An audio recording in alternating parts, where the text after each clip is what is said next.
Free thinkers, I thank God every morning that I wake up, and I wake up very early, 4 o'clock in the morning to start my day. And I thank God for waking me up because He didn't have to wake me up another day um, to continue my journey and this thing called life. And I think, every morning that I pray and ask Him for guidance and, and directions, He has given me that. Um, Little backstory, I was a heavy drinker, heavy smoker, and one part of my life, it was brought to my attention that, I may not be here for a very long time if I don't change my lifestyle and with the direction I was going.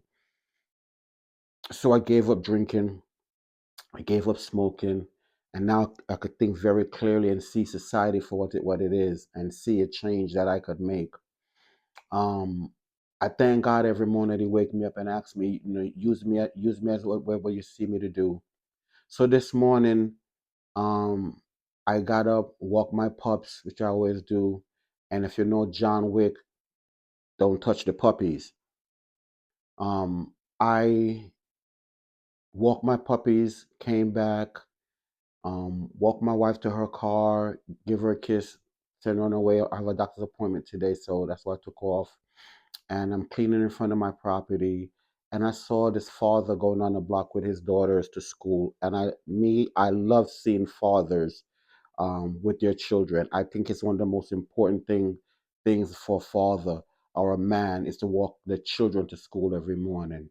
So this man, I saw him walking his kids to school this morning. I said good morning. He said good morning, and I continued doing what I was doing before I was cleaning up my property. Because it's fall in New York now, so we have a lot of leaves.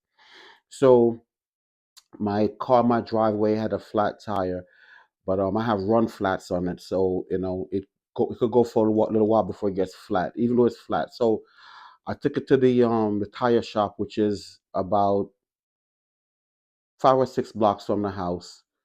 And while I'm there, I see this man walking by, and he walked past me, and then he came back and he said to me, um, "Can I ask you a favor? I don't want any money. I just dropped off my daughter to school." But I was getting ready to say to him, "You don't remember me?" But that's not what the conversation was about. So I didn't even address that conversation because, that's here nor there. And he said because I saw him dropping off his daughters to school. So he says to me, he just dropped off his daughters to school and he just gave them the last of what he had. And he doesn't want them to know that, dad is not doing good. And he said, so I'm looking at my watch and it's like almost 9 o'clock. And he says he's on his way to work. So I said to him, "Well, you're late." And he says, "Yeah, my job understand." I says, "Your job don't understand. They're just building a case against you. So eventually when they terminate you, they could show how many times you've been late. And if you lose your job, then you're not going to be able to be a father in their lives, right?" So I said, "So how can I help you?" And he said, "Well, I don't want any money. I just need some breakfast. Need some breakfast, you know." And he said, "I have my Metro card to take me to work, but I'll figure out how to get back. I figure out how to get back from, but I just got to get to work." So I took him to the in New York we call them bodegas. Took him to the bodegas, had to make him a sandwich. Asked him if he wanted any coffee. He said no, he didn't want any coffee. He wanted a soda. So I said, "Take your soda." And next door is a pharmacy. I went to the pharmacy and they had Metro card, so I got him a Metro card. So I came back to him and the deli said to the deli guy, "How much is his meal?" Deli guy told me. I paid for it, and I said to him, "This is a Metro card for a month." And he almost dropped this bag out of his hand. He said, "Why would you do that?" I said, "I want to explain something to you. Um, you didn't ask me for money, right? You asked me to help." I said, "But I want you to understand this. I'm a God-fearing man, and this morning I woke up and spoke to God.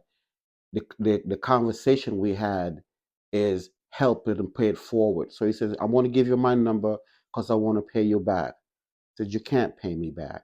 Okay, what I want you to do is pay it forward. When you get on your feet and somebody come to you and ask you for help, you help them. You don't turn against them. Okay, so you pay it forward. I'm not saying this to say that I'm well off and I'm rich or anything like that, but I've made good choices in my life to where I could have things in my life to where I could help and support people like I do with my church. And this was a blessing to me because I told him, I says, God put you in our path this morning. And he says, how did you figure that? I says, this morning I saw you take your daughter to school. And I said, good morning. You said good morning to me. And he goes, that's a couple of blocks away from here. I said, yes, it is. Yes, it is. So God put you on this path to see me this morning. But your Metro card have a month on there. Make sure you at work early in the morning, every morning, before everybody in the morning. He says, why? So they could see that you need this job. If you keep showing up late, they're going to get rid of you. So I need for you to be there early every morning. You have a month's worth of Metro card, money on this Metro card. And he said he does not know how to repay me. You can't repay me. You can't.